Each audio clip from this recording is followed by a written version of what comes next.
Teorias da conspiração, tráfico sexual de crianças e algumas especulações que têm chamado a atenção da mídia e principalmente do público. Sound of Freedom se tornou um unicórnio nos cinemas norte-americanos. Em meio a um verão quente, cheio de grandes estreias como Flash e até mesmo Indiana Jones, o filme conseguiu desbancar a aguardadíssima sequência estrada por Harrison Ford no feriado de 4 de julho, sendo o filme mais assistido na data, que é uma das mais fortes para a indústria cinematográfica.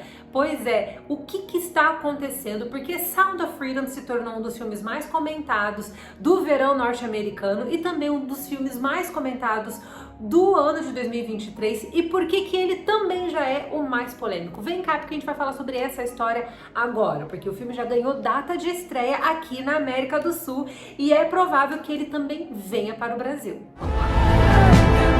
Over 2 million children a year are being sucked into the deepest recesses of hell. If we do nothing, someday it's gonna reach the likes of you. Oi, meus queridos, aqui é a Rafa Gomes do Cinepop. Como eu estava com saudade de conversar com vocês em vídeo, né, gente? E nós vamos falar sobre Sound of Freedom, essa produção que é baseada na história de Tim Ballard, um ex-agente da CIA e da Homeland Security, que é a segurança nacional dos Estados Unidos, que tinha um trabalho heróico, mas também muito complicado, atuando ali na fronteira dos Estados Unidos, na parte de comercialização de conteúdo inapropriado envolvendo crianças e também lutando contra o tráfico de crianças. Pois bem, ele era um agente infiltrado que dedicou boa parte da sua vida ao serviço público. Ele foi recrutado pela CIA ainda lá nos 11 de setembro, que foi simplesmente um dos momentos mais emblemáticos da história dos Estados Unidos. Diante de uma ameaça iminente, eles acabaram recrutando novos agentes para trabalhar dentro dos serviços militares americanos, e ele acabou indo trabalhar na CIA e depois sendo recrutado para trabalhar na Homeland Security, que é a segurança nacional, como eu falei para vocês. Então, Sound of Freedom é baseado na experiência de Tim Ballard, mas é baseado especificamente em um de seus casos, em que ele vai resgatar uma criança e, ao fazer esse resgate, a criança que ele resgata fala para ele que ele possui uma irmãzinha também que precisava de ajuda, e aí ele move céus e terra para tentar resgatar a irmãzinha dessa outra criança que ele acabara de resgatar. Então a gente tem aqui um recorte, um pequeno recorte do trabalho de Tim Ballard, que tem sido feito ao longo de mais de 15 anos. Ele também já registrou o seu trabalho em diversos livros, ele também atua muito em loco, dessa vez de maneira independente, mas a gente vai chegar nisso daqui a pouquinho. Essa produção, como eu falei para vocês ali na abertura do vídeo, fala sobre um assunto extremamente complicado, que é o tráfico sexual de crianças, um assunto muito difícil até mesmo pra gente trazer aqui. Eu fiz uma matéria em texto lá pro Cinepop, você pode acessar o link dessa matéria aqui também, mas eu queria conversar um pouquinho mais com vocês sobre isso tudo que a gente tá vendo envolvendo o nome de Sound of Freedom. Pois bem, o filme fala sobre essa questão que é muito complicada. Hollywood evita muito tratar o assunto e o filme foi produzido de maneira independente e estava com o lançamento agendado para 2019. O filme estava pronto desde 2018, foi feito com um orçamento de apenas 14 milhões, que é um orçamento pequeno, é realmente uma produção de pequeno porte, é um filme independente, e o filme seria distribuído pela 20th Century Fox, que tinha adquirido os direitos de distribuição da produção.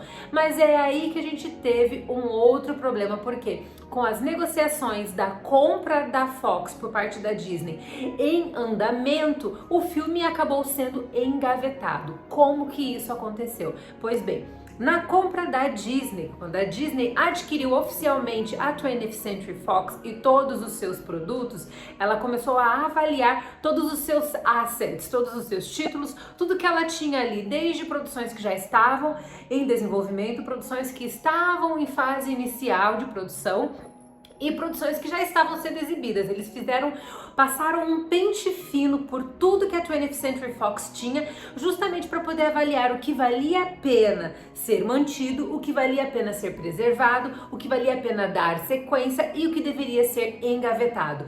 Nesse trabalho burocrático que acontece em qualquer empresa, quando uma gigante adquire outra empresa, isso é muito comum, viu, gente?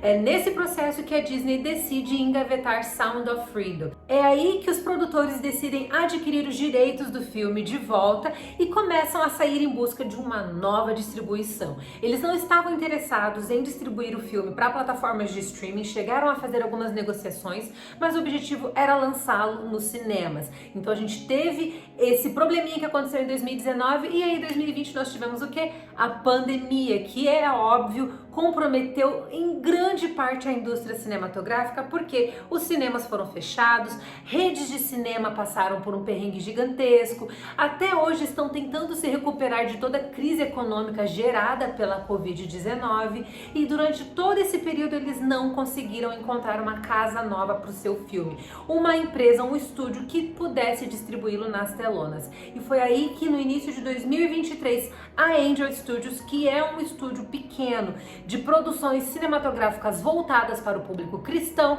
ela decidiu abarcar o filme e comprou os direitos de distribuição de Sound of Freedom. Mas é aí que a gente tem outra questão. É um estúdio pequeno que adquiriu o filme e não tinha recursos suficientes para custear o seu lançamento e todo o trabalho de marketing envolvido quando a gente fala de um lançamento para os cinemas.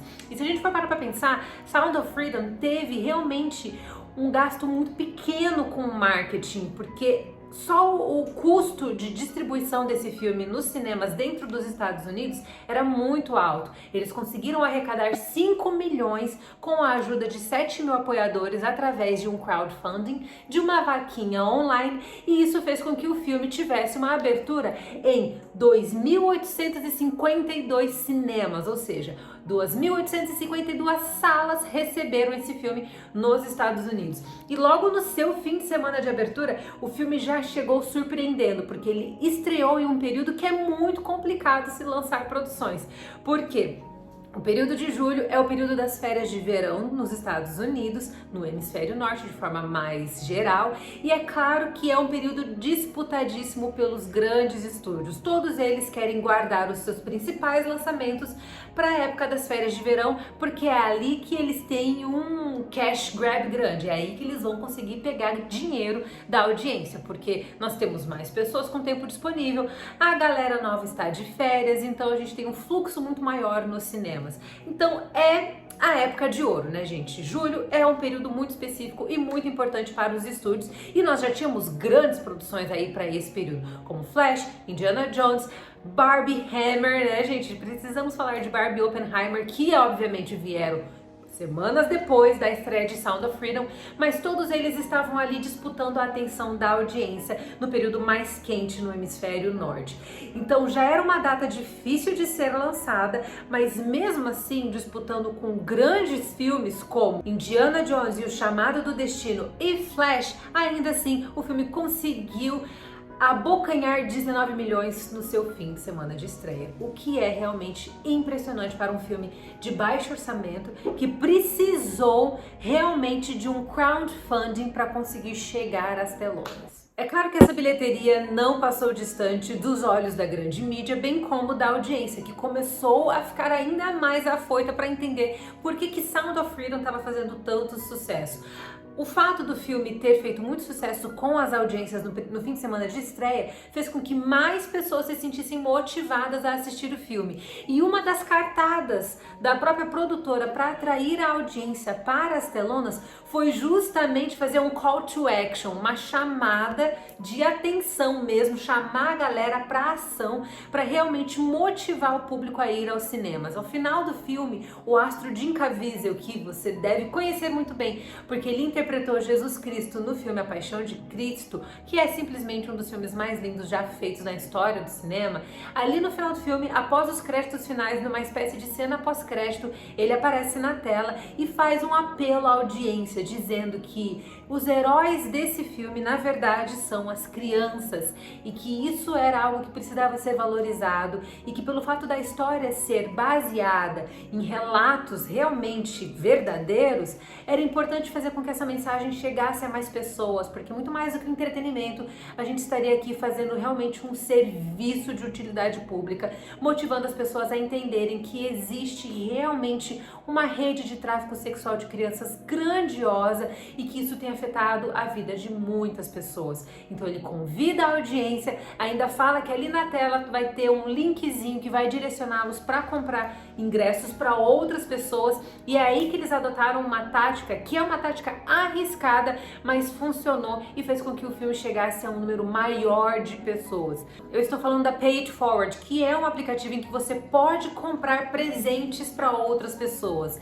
É um aplicativo que permite que você doe dinheiro para outras pessoas sem que elas saibam. Então, através do Pay It Forward, os produtores do filme e também os atores estavam incentivando a audiência a comprar ingressos de cinema para dar de presente para outras pessoas. E isso fez com que a venda de ingressos para Sound of Freedom alavancasse em níveis astronômicos para um filme de pequeno porte, com baixíssimo orçamento e também, é claro, com um gasto mínimo de marketing. Isso fez com que o trabalho de boca a boca fosse muito maior do que até mesmo um trabalho de marketing caríssimo que foi investido aí por grandes estúdios, principalmente no caso aqui de Flash e Indiana Jones, que estavam ali disputando a atenção do público na mesma época que Sound of Freedom também estava em exibição.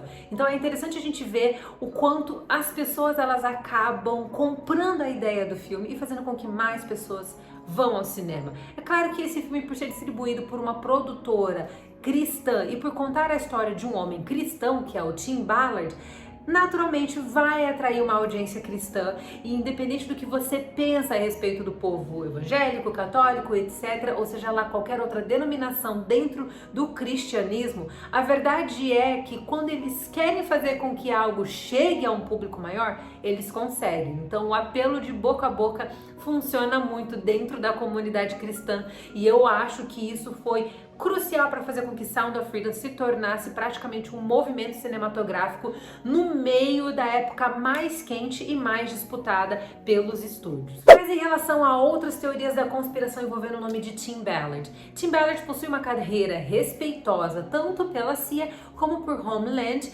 e ele dedicou muito do seu tempo realmente trabalhando em prol da vida dessas crianças. Boa parte do seu trabalho, segundo ele, em uma entrevista ao Jordan Peterson, 12 anos do seu trabalho foram feitos atrás, é claro, de um computador. Então ele fazia o rastreamento, ele confiscava materiais e ele também avaliava centenas de materiais pornográficos envolvendo crianças.